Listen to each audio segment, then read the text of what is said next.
हिमाचल के एक छोटे से जंगल में कालू कौवा अपनी माँ सुंदरी कवि के साथ रहता था। कुछ दिनों पहले उसकी शादी शहर की एक चिड़िया टुनटुनी से होती है।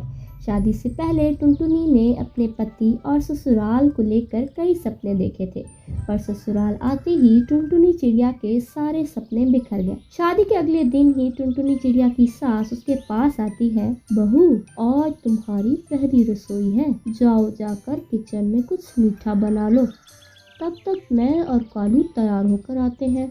टुनटुनी चिड़िया किचन में जाती है। अरे ये क्या, यहाँ तो मिट्टी का चूल्हा है, गैस स्टोव तो है ही नहीं। मुझे मिट्टी के चूल्हे पर भोजन बनाना आता ही नहीं। ओ माँ जी, जल्दी आइए यहाँ। क्या हुआ है बहू, तुमने इतनी जल्दी मीठा बना लिया? नहीं माँ जी, अभी कहाँ कुछ बनाया है। तो फिर चिल्ला क्यों रही है? वो माँ जी, यहाँ गैस का चूल्हा तो है ही नहीं, मिट्टी का चूल्हा है। तो क्या हुआ बहू, हमारे घर इसी चूल्हे पर भोजन बनता है, तू उसे जला और जल्दी से कुछ मीठा बना ले। लेकिन माँ जी, मुझसे इस मिट्टी के चूल्हे पर कुछ भी नहीं बन पाएगा। आप ऐसा करें, आप एक गैस का चूल्हा खरीद कर मंगवा दीजिए, फिर मैं उस पर रसगुल्ले बना दूंगी।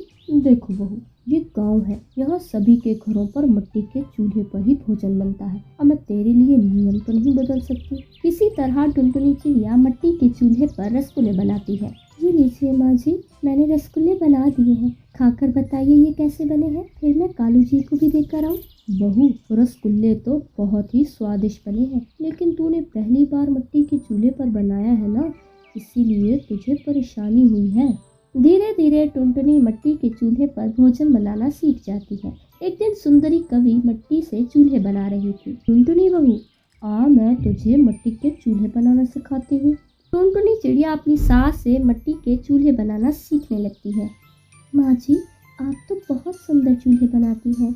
आपको पता है, हमारे शहर में मिट्टी के चूल्हे बेचने दूर दूर से पंछी आते हैं।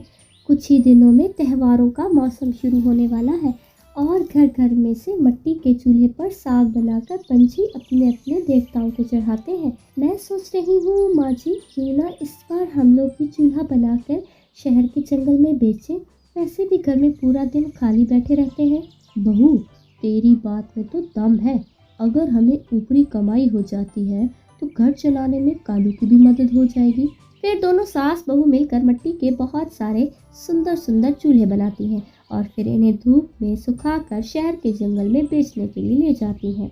चूल्हे ले लो चूल्हे, मिट्टी के सुंदर सुंदर बिकाऊ चूल्हे, चूल्हे ले लो चूल्हे। तभी टोनी चिड़िया उनके पास आती है। बहन, एक कितने में दे रही हो? अगर तुम्हारे दाम सही हुए तो मैं तुमसे 2 चूल्हे खरीदूंगी। वैसे तो वहाँ सभी पंछी 100 रुपए में एक चूल्हा बेच रहे हैं, लेकिन मैं आपको 100 में 2 चूल्हे दे दूंगी। ठीक है बहन, मुझे 2 चूल्हे दे दो। इस तरह टुनटुनी चिड़िया और सुंदरी कवि के बनाए हुए सारे चूल्हे कुछ ही घंटों में बिक जाते हैं। देखा माँ जी, मिट्टी के चूल्हे सबसे पहले बिक गए। लेकिन बहू, हमने चूल्हे के दाम बिल्कुल कम रखे हैं। कोई बात नहीं माँ जी, जैसे जैसे हमारे ग्राहक बढ़ेंगे वैसे वैसे हम चूल्हे के दाम थोड़े थोड़े करके बढ़ाते जाएंगे।